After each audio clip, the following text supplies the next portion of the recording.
Dan Illman, Mike Beer kicking off the 20-cent Rainbow Six at Gulfstream Park on Fountain of Youth Saturday with graded stakes action. Race number 9 is the Grade 3 $200,000 Here Comes the Bride. 3-year-old fillies going 1 mile on the turf.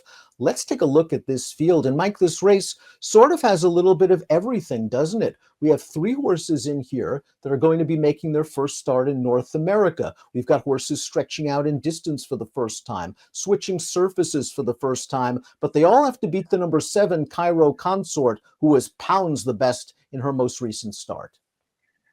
Yeah, that's the proper way, I think, to look at the race, Dan. Cairo Consort, we'll see what we get from the 3 European imports in this race. None of them, ship over here exactly with huge credentials.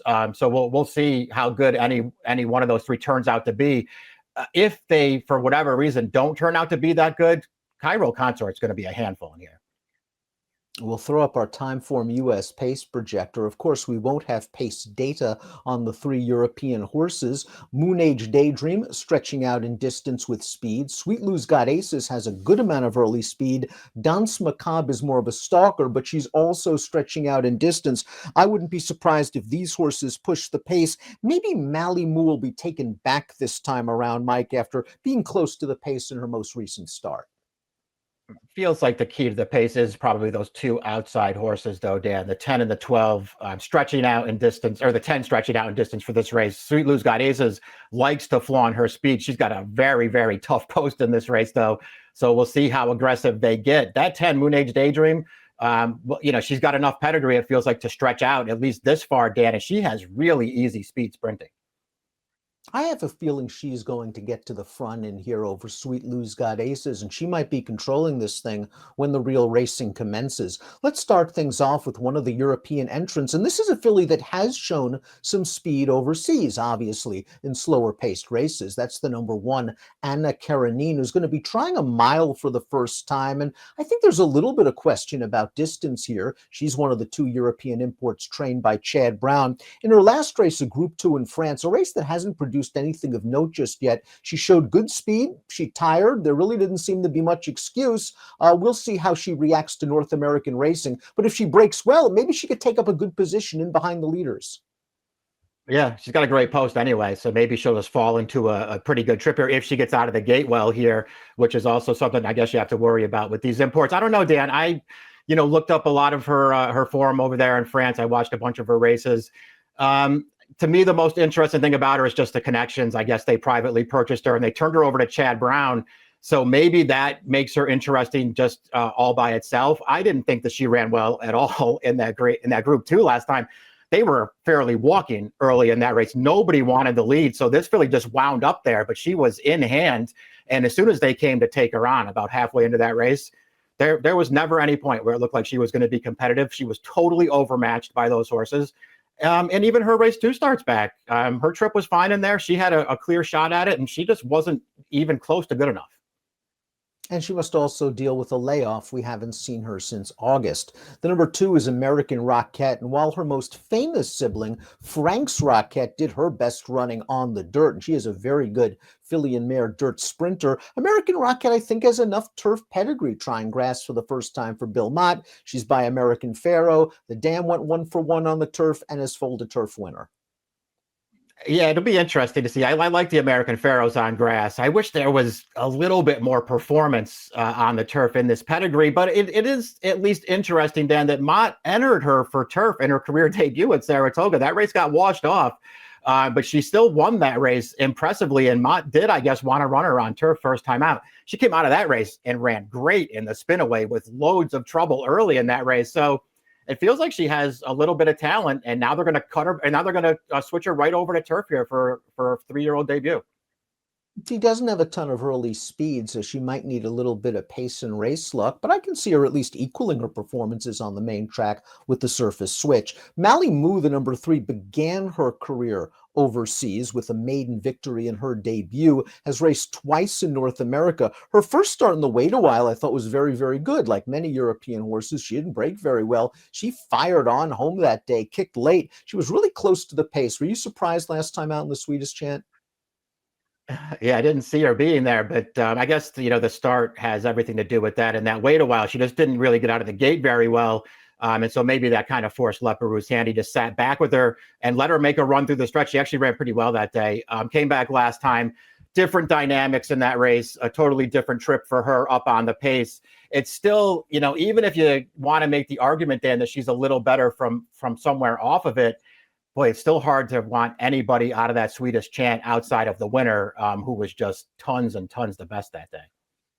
There's no doubt about that. I agree 100%. Riding Pretty is the number 4, and she's going to step back up into stakes competition after a very gritty win against first level allowance competition, going 7.5 furlongs. And we see her in this race. She's sort of in behind horses down here, and she's going to have to alter course and weave her way through. But once she eventually sees a little bit of daylight, she finishes it off well. She beat a couple of next out winners, the 5th horse coming back to win a first level allowance on synthetic with a 78 buyer. Now she steps up in class.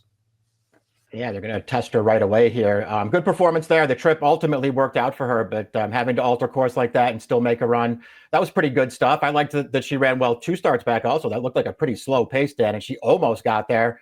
I like the way that she's heading forward right now, but this feels like a pretty tough spot for her.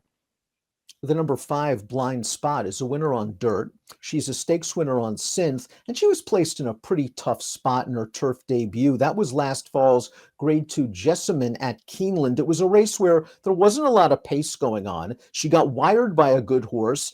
Maybe she was a little bit overmatched. The 4th place finisher came back to win a 2 life with a 68 buyer. I can give her excuses for that race, but she still has lots to prove, especially off the layoff.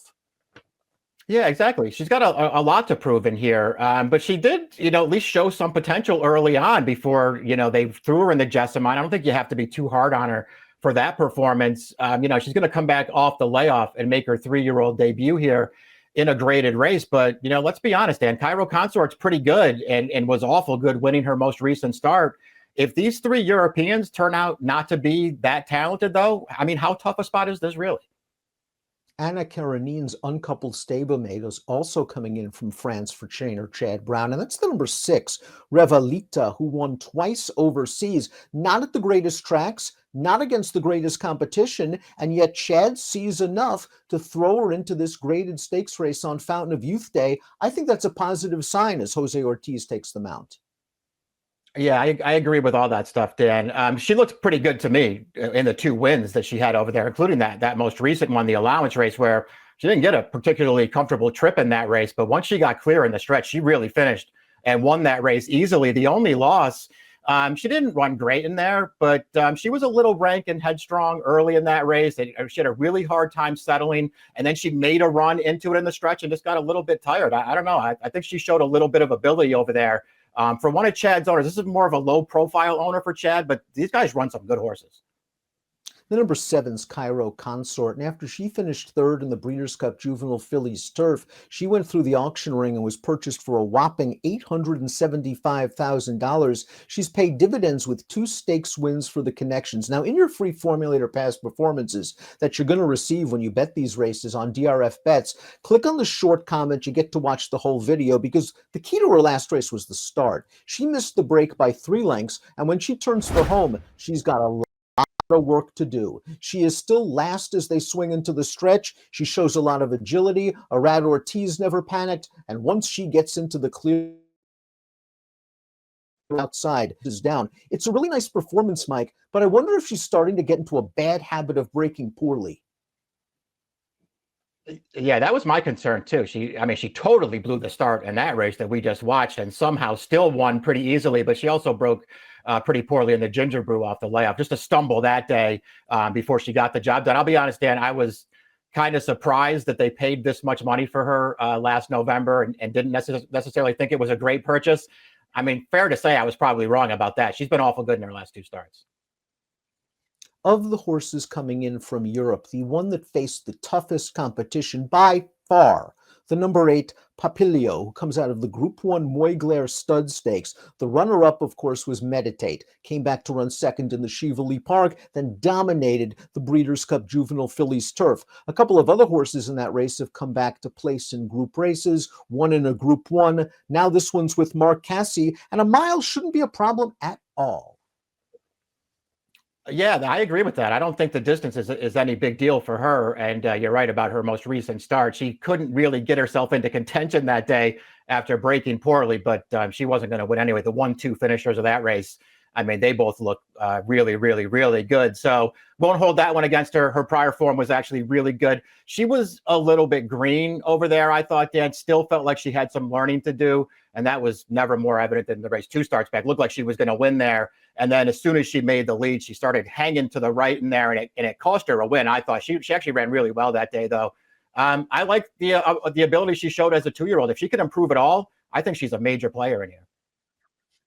Danse Macabre is the number 9. This is a stakes winner on the turf, and she's coming off a third-place effort in the Grade 3 Matron last October during the Belmont at Aqueduct meeting. She saved ground in mid-pack in this race, and she's sort of over in behind horses here, and once she gets clear, she finishes okay to be third. She is going to have to deal with stretching out for the first time, but I think the fact that she was able to win going 6.5 at Kentucky Downs 2 starts back, a long European style track, that might bode well. I think that 6.5 at Kentucky plays a little longer. I agree with you. And I thought that she ran really, really well that day. She got a good trip in that Kentucky Downs race, but she also ran really well to get the job done there. I also felt like she showed potential prior to that. Her second in the Bolton Landing was a fine performance also. The matron, I don't know, Dan. I guess I won't be that hard on her for you. Saw there in the stretch, she came clear, but it was behind the winner who had first run on her. So maybe that's enough of an excuse. Of course, the winner was 1,000,000 to 1 that day, so that doesn't exactly thrill me. But this horse, she's run fine in all of her starts so far. Cairo Consort appears to be the one to beat. The number 10 Moonage Daydream might be the one to catch. Even though she has rated from off the lead in the past, she looked really good when going right to the front. In her third lifetime start, this is a New York bred facing open company for the first time in the Stewart Manor, going 3/4 of a mile. And she wins this race very nicely, controlled it throughout. And you would have to think that stretching out, Mike, she's going to show speed. She looked like she was in hot water here, and she just says no to the horse on her outside. Yeah, she digs in here and is going to fight off the Redefined there on the outside. It took a run at her. Redefined, that's the second time in a row that really did that, though. Feels like she might have a little bit of hanger, but I don't think that takes too much away from the performance of Moonage Daydream. Had easy speed to make the lead that day, and then got clear again at the end of the race. She also ran really well, breaking her maiden 2 starts back from off the pace. Came with a really nice finish that day. Here's an interesting spot for a Todd Pletcher trained runner. The number 11 Tituba just won a maiden race going 2 turns on the dirt, and the race came back slow, and maybe that's the reason why Todd's switching to grass.